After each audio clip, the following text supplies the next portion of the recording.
Bienvenidos a La Silla Vacía, yo soy Gerson Ortiz, editor político, y hoy vamos a hablar de cómo cambió el mapa de votantes en Colombia con la elección de Abelardo de la Espriella. Comparamos microdatos, el escrutinio con el censo demográfico para encontrar que el país está cambiando su manera de elegir. Esto es desde la redacción. Bienvenidos. Pablo Manrique Osuna es el científico de datos de La Silla Vacía, coordinador de datos de La Silla Vacía, economista de profesión, poeta, rapero y muchas cosas más. Pablo, bienvenido. Muchas gracias. Pablo, el país cambió no solamente con la elección de Abelardo de la Espriella el domingo, sino en su manera de elegir. Vemos que la izquierda le ganó votos a la derecha le ganó votos a la izquierda. Las clases medias y populares han ido cambiando. Solo cuenta usted en esta historia que se llama la clase popular con la que ganó la elección Abelardo de la Espriella. Empecemos por contar, Pablo, ya esta elección se cantó, el CNE, Consejo Nacional Electoral, ya declaró la elección de Abelardo de la Espriella, Iván Cepeda reconoció. Lo habitual era que pasara el tema de la impugnación, el escrutinio, que es lo legal, y ya solucionamos esto, pero ya aquí, así como los analistas del Mundial todos los días repiten por qué Colombia ganó, aquí hagamos el análisis diseccionado por qué Abelardo de la Espriella ganó. ¿Cuál es la primera conclusión que usted encontró en esta Bueno, historia? la primera conclusión, que es un poquito, pues la más chévere y la que nos lleva a las otras conclusiones, es que ese mapa que usted tiene ahí detrás, si usted mueve la cara, A ver si me corro ahí, para la ahí sí, derecha, para la ese mapa izquierda. que usted tiene ahí detrás es el mapa desde el plebiscito como ha votado todo Colombia siempre. La izquierda, que es el azul de ese mapa, la periferia vota a la izquierda y el centro vota a la derecha. Lo que nos dimos cuenta es que aunque ese mapa sigue siendo verdad, cada vez se está desdibujando más. Ujú. Entonces lo primero que hacemos es proponer un mapa diferente. Si vemos acá en la gráfica, que además Damos es la pantalla la porque voy. gráfica de la portada, este mapa es una versión un poquito más refinada del mapa que uno muestra todo, siempre. En vez de mostrar solo quién ganó, uno muestra quién ganó y si perdió o ganó votos. Ujú. Entonces ahí lo interesante es, el rosado oscuro es donde la izquierda ganó y aumentó su votación, pero lo interesante es el rosado clarito, Que es que es donde gana pero no sobrado. donde gana y perdió votos, perdió porcentaje de votos respecto a 2022. Es decir, sigue ganando, pero con un margen más chiquito. O sea, por más de que la votación de Iván Cepeda haya sido histórica para el progresismo, para la izquierda, en estos bastiones que llevaron a Petro en el 2022 a la presidencia, ya no son tan consolidados los votos, sino que la derecha, en este Sí. caso representada por O Abelardo de sea, la Espriella, le quitó. sí, o sea, el ejemplo es, pasó en un municipio a ganar con el 70% de los votos a ganar con el 60%. Sigue ganando, pero la diferencia es cada vez más chiquita. Y todos estos municipios están como en dos grupitos. El primero es el Caribe, y el Caribe es importantísimo por dos cosas. Uno, porque Abelardo es costeño y hizo mucha fuerza con todo este tema de costeño, vota costeño. Ujú. Pero el segundo es que ahí hay una clase popular que normalmente ha sido muy de izquierda. Y esta clase, Abelardo y la derecha ha intentado conquistarla, y también pues uno también tiene que aceptar que también hay unas maquinarias que hoy han sido históricamente de derecha que Abelardo está capturando, como el apoyo de los Chá. Pero ahí hay una cosa que decíamos, Pablo, y le hago la acotación ahí. Una de las cosas que vimos el domingo es que la maquinaria no se movió. Es Sí. decir, las estructuras políticas que son las que sacan a la gente con los buses, con el mototaxi, con la chalupa, etcétera, no se movieron, no hubo mucha plata, pero la participación subió. Es decir, los colombianos, independientemente de la región, vieron en esa elección una motivación para salir de sus casas, para dejar su pereza y decir, voy a participar Sí. activamente. Eso fue clave en esta elección, en el caso de Abelardo. Sí, y un poquito uno puede leer ese rosado clarito en esa forma. Es, salió más gente a votar, y esa gente que salió a votar le quitó el porcentaje al grupo que normalmente votaba por la izquierda. Uno puede con estos datos hacer la afirmación de que esa nueva gente que salió a votar es en mayor medida, es más de derecha Ujú. que, pues, que en 2022, y por eso la diferencia se vuelve más cortica. Pero lo interesante es que esto no solo pasa con la izquierda. En la derecha pasa exactamente lo mismo. Si A ver. volvemos al mapa, Ujú. acá tengo los municipios de derecha que se moderaron. Estos son municipios donde todavía gana la derecha, pero gana con menos Que ese es el azulito turquesa. ventaja. El azulito turquesa Sí, el son esos azulito países. turquesa, que en este momento es el único que estamos viendo en el mapa. Entonces le doy un ejemplo. En Río Negro, Santander, Rodolfo ganó con el 73% de los votos, ganó no porque no ganó eso, en segunda tuvo el 73% de los votos, pero solo tuvo el 57% Abelardo. Es decir, sigue ganando, pero la ventaja es menor. Aunque ahí digamos que el condicionante era que el Rodolfo era local, ¿no? Siendo santandereano él. Pero si uno sigue el mapa, se va a Tolima, encontrar por en la zona ejemplo. andina, Tolima, Huila, saludos a la gente de Huila, siempre los saludo.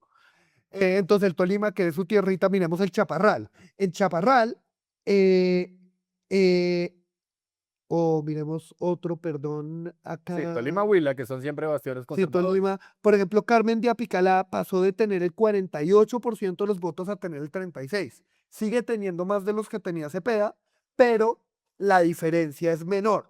Eso pues lo que muestra es que el país está tendiendo a pegarse. Y otra forma de mostrar eso es esta grafiquita acá súper interesante que es identificamos los bastiones de derecha y de izquierda. ¿Qué es un Ok. bastión?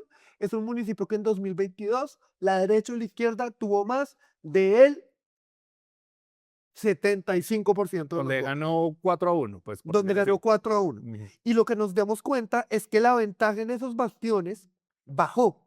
Pasó de ser una ventaja de 35 puntos. Ujú. Entonces, en los bastiones de izquierda, la izquierda tenía una ventaja de 35 puntos. Es decir, en promedio, la diferencia entre el candidato de izquierda y el que le seguía era 35 puntos. Ok. Ahora es 26, es decir, 10 Bajó. puntos menos de ventaja. Y en la derecha pasó igual, pero menos. Pasó de 43 a 39, es decir, 4 puntos de ventaja. Ambos bajaron, pero la derecha mantuvo un poquito más fuerte sus bastiones, que también puede ser una explicación de por qué Abelardo terminó ganando. Entonces, yo le pongo eso en ejemplos puntuales, Antioquia. Entonces, Sí, Abelardo gana en Antioquia porque es un corazón de la derecha, pero Cepeda logra recortarle exactamente. votos en Antioquia. En Santander, bueno, esto ya está un fenómeno aparte, e invirtiéndolo, entonces en el caso del Valle, por ejemplo, gana Cepeda, pero Abelardo logra recortarle también en O le votos. doy el ejemplo más obvio al que todo el mundo ha hablado, Bogotá. Bogotá. Bogotá siempre ha sido muy de izquierda y la izquierda sigue ganando, Mm. pero el porcentaje, el margen que ha tenido la izquierda ha bajado respecto a 2022.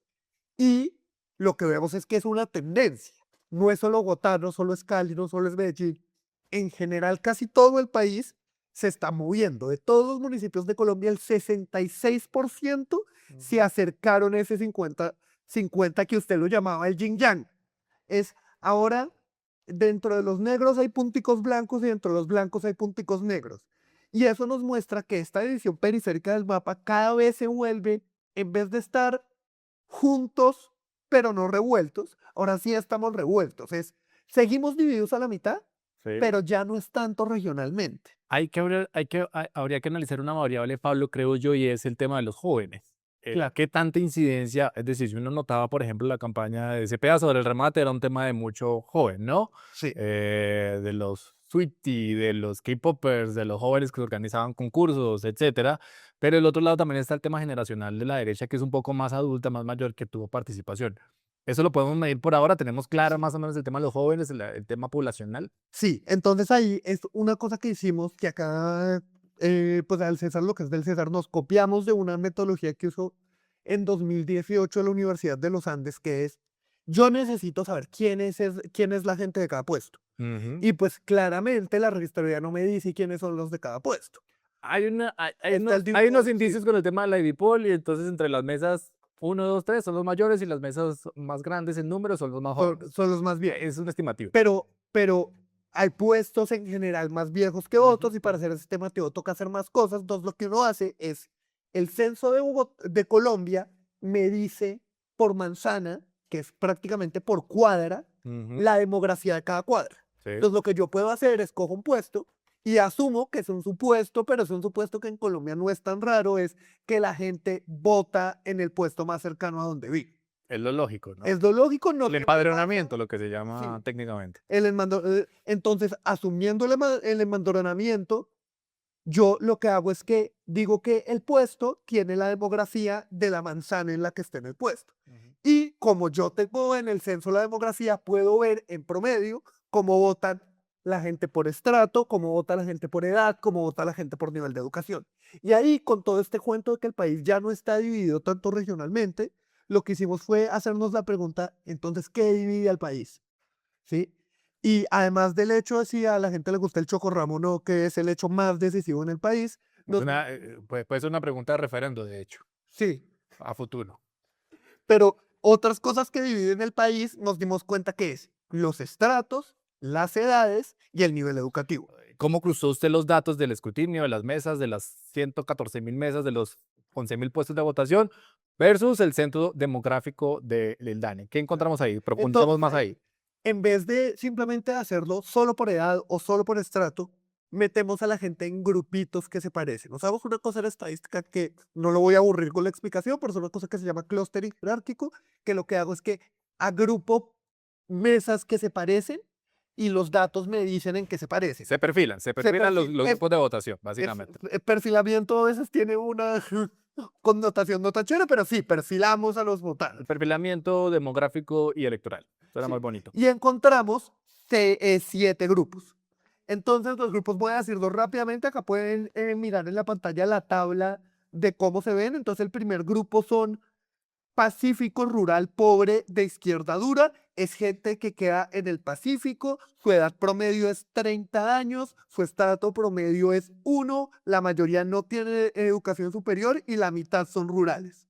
Sí. Está prácticamente la misma demografía, pero en el Caribe son un tris más viejos, un tris un tris menos educados y un tris menos rurales, pero estos dos grupos son muy parecidos. Sí. Seguimos con urbano popular, que es gente también de estrato bajo, pero tiene el tema de que su nivel de educación es mucho más alto y no son rurales. Es gente Sí. que igual es popular, pero al vivir en una ciudad tiene un acceso más fácil a la Tema educación. educativo, correcto.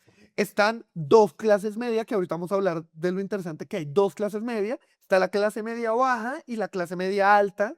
La clase media baja es como miti-miti, es la gente de centro que se mueve entre izquierda, derecha y centro. Sí. Y la clase media alta, que es mucho más concentrada en derecha, pero no tan fuerte, que es gente de estrato 2, 3, 4, gente de nivel de educación alto. El 62% de los de media alta tienen pregrado. Y después está, que este es clave, es el popular conservador del interior andino, un nombre súper cortico, Muy descriptivo por demás. muy descriptivo, que es gente vieja, popular, pero a diferencia de los dos populares del Caribe, es gente con más educación, gente más vieja y gente que no es tan rural. En el Caribe es 40% rural, en este es 20% rural, 27% rural y y el resto urbano. Es decir, es una clase mucho más del centro del país, como los microempresarios del centro del país, o sea, jornaleros, camioneros. Emprendedores, etcétera. Exacto. Y el último, que es muy chiquito en votos, pero es súper claro, es los ultraderechistas viejos con plata. Es gente de estrato 5, 6, casi ninguno en el campo, casi todos tienen educación superior, es gente, pues lo que uno llama los ultra ricos, pues, que es pero- gente que en general vota a la derecha. Bueno, pero no lo señala así. En términos puntuales, entonces, Pablo, de estos 6 grupos, de estos 6 perfiles de votantes Sí. que hay en Colombia, ¿cuáles fueron los relevantes? ¿Cuáles le dieron la victoria a Abelardo de la Espriella el domingo pasado? Entonces, los que pudieron haber dado la victoria, pero terminaron cancelándose, son estas dos clases medias. Tú hagámoslo rapidito. Está la clase media alta y la clase media baja. En la clase media alta, entre primera y segunda, subieron los votos de Abelardo más que los de Cepeda, pero en la clase media baja sucedió al contrario. Subieron los de Cepeda y entonces esto se anuló, digamos, el crecimiento del Sí. otro. O sea, la diferencia de crecimiento en una era de 48 y en otra era de 47. Es decir, 1000 más para Cepeda, pero en verdad sí anularon. Sí. Entonces, si esas sí anularon, ¿cuáles son las importantes? Es este grupo que nosotros llamamos la clase urbana popular, la clase urbana popular, que es esta de acá que ven popular conservador del interior andino de derecha. Ok, que es la de la azulita. Tiene rojo y azul. Rojo es Ok. cuánto aumentó Cepeda entre primera y Ajá. segunda, y azul es cuánto aumentó Abelardo. Ah, ok. Sí, Ahí se nota la diferencia de casi 300.000 votos. 250.000 votos. ¿Ese número le Ok. parece conocido? Es el número de la diferencia del 1% que Exactamente. determinó la elección. Es decir, uno podría decir que si ese grupo no existiera, la diferencia sería cero. Qué interesante que esta gráfica, no sé por qué no nos está apareciendo, pero se las cuentas que este grupo es el que más ha crecido en el tiempo. En este momento son en total 3 millones de personas, ¿sí? 3 millones de personas o votantes. De votantes, de Ok. votantes. 3 millones de votantes de derecha, populares, viejos del centro del país, son 3 millones. Ok. Cuando, cuando la primera vuelta eran 2.600.000. Ajá. Cuando Duque eran, no, cuando Rodolfo eran 2.200.000. Y cuando Duque eran 1 millón larguito. ¿Eso qué nos dice? Que esta nueva clase que está inaugurando la derecha, pues es la que está creciendo y es nueva. Yo digo relativamente nueva porque no tengo datos de la elección de Uribe y uno podría decir que esta clase de derecha existía. Que es una población relativamente parecida a la del electorado de Abelardo con Álvaro Uribe. Exacto.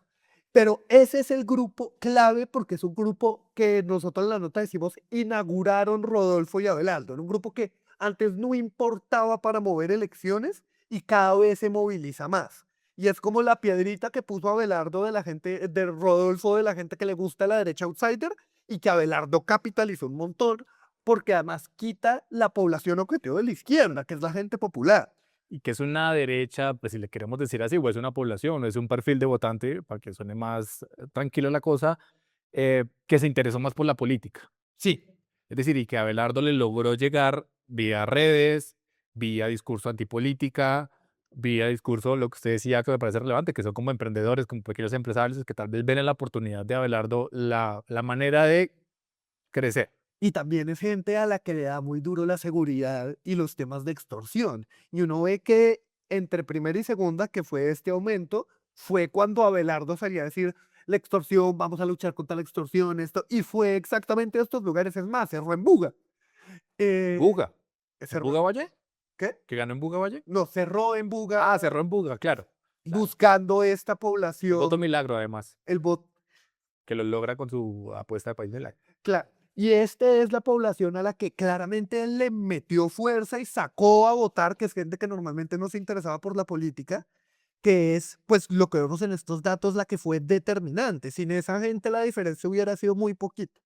Pablo, y así como hablamos de cómo se le dio el milagro a Abelardo de la Espriella con este nuevo perfil de votante, también hablemos, démosle unos minutos a cómo Iván Cepeda casi logra la remontada. Es decir, si nos fijáramos en las encuestas, en las últimas que tuvimos, que fueron 2, 3, en algunos momentos hablábamos de ventajas de 8 puntos, de 10 puntos, y por eso la campaña de Cepeda en cierto momento estaba pesimista, pero esta cosa termina siendo de un punto. Hablemos dónde logró Cepeda remontar, pues casi remontar, eso ya parece al meme de Rápido y Furioso de casi te gano. Entonces, ganaron de segundas, ganaron de segundas. Siempre en segundo es el mejor después del primero. Entonces, ahí hay, como refrescando los grupos que dijimos, ahí hay 3 de esos que le dieron la remontada. Los 2 de Caribe rural de estrato bajo, Ujú, los 2 de costa rural, el del Caribe y el del Pacífico, ujú. que sumados ambos le dieron 50.000 netos. ¿A qué me refiero netos? Es lo que subió Cepeda versus lo que subió Abelardo. O sea, le dieron 50.000 de ventaja, Ujú. pero el clave no está ahí. El clave está en el popular urbano. Sí. Porque mucha gente habla de que sí, perdió espacio en Bogotá, perdió espacio en Cali, pero a pesar de que perdió espacio, si uno lo ve en votos, en número, esto es, perdona con la resta, 950 menos 400, eso es 500.000 votos. Ok. Acordémonos que el man creció 3 millones. De esos 3 millones, 500, no, pero el crecimiento de esos 3 millones, 1 millón vienen de estas ciudades populares y Cepeda también creció, Abelardo también creció ahí y le da una diferencia neta de 500.000. Pero 1 millón solo de esta gente que es como la urbana popular, que uno podría decir es la gente que salió a marchar, pues es el tipo de población que salió a marchar ya hace 4 años en el estallido popular. O que también uno puede relacionar con esta nueva idea de centro, que de todas maneras, aunque los politólogos insistan en que el centro no existe o que es algo ahí gaseoso, es gente que tomó postura sobre el final. Que ese es otro análisis que habría que revisar porque fíjese que en todo caso la variación del voto blanco no fue mayor. Hubo más gente que tomó postura en esta elección para un lado o para el otro. Sí, pues uno puede decir que es la gente de voto en blanco que igual no quería una de las dos opciones y votó por el otro, pero en efecto, y ahí uno también puede decir que muestra que la campaña funcionó, porque muchas de estas movilizaciones eran temas urbanos. Entonces, este tema de los K-popers, los eventos de quién se parece más a Iván Cepeda, todo esto era en las ciudades, Las barras populares, las barras fútbol. populares, todo eso le funcionó por lo menos en 1.000.000 de votos, y 1.000.000 de votos no es nada, ¿no? No, sí, es mucho. Pues no sé, ese va a ser el porcentaje del próximo alcalde de Bogotá. Estos datos, Pablo, yo creo que también son muy relevantes pensando en el otro año se vienen las elecciones regionales. En este país que nos encantan las elecciones, no vamos a descansar. No. Y seguramente tanto de los bloques de derecha, los partidos tradicionales, o los bloques de izquierda, o los sectores alternativos, están mirando estos datos y estos análisis para determinar dónde podemos tener chances y dónde no podemos tener chances, dirán ellos, para las elecciones regionales, que de nuevo serán el primer paso para las próximas presidenciales, porque este año ni siquiera se ha posicionado el presidente y ya estamos hablando del 30. Pablo Manrique, muchas gracias por pasar por acá. No, muchas gracias a usted, Gerson, y feliz de inaugurar un DLR usted y yo. Si les gusta, diga y escriba que Gerson y yo tenemos ganas de seguir haciendo programas juntos. A propósito de eso, si tienen ideas de nombres, de propuestas, de cosas que les gustaría ver aquí en La Silla Vacía, que Pablo y yo lo hablemos, déjenos los comentarios, suscríbanse, compartan los videos, hagan todo lo que sea necesario para que esta conversación llegue a más espacios. Muchas gracias a ustedes por estar aquí con nosotros. Hacer periodismo independiente cuesta. Cada suscripción a este canal nos permite financiar historias que revelan patrones, intereses y otras dinámicas de poder que otros no cuentan. Suscríbase y sea parte de la comunidad que apoya a La Silla Vacía.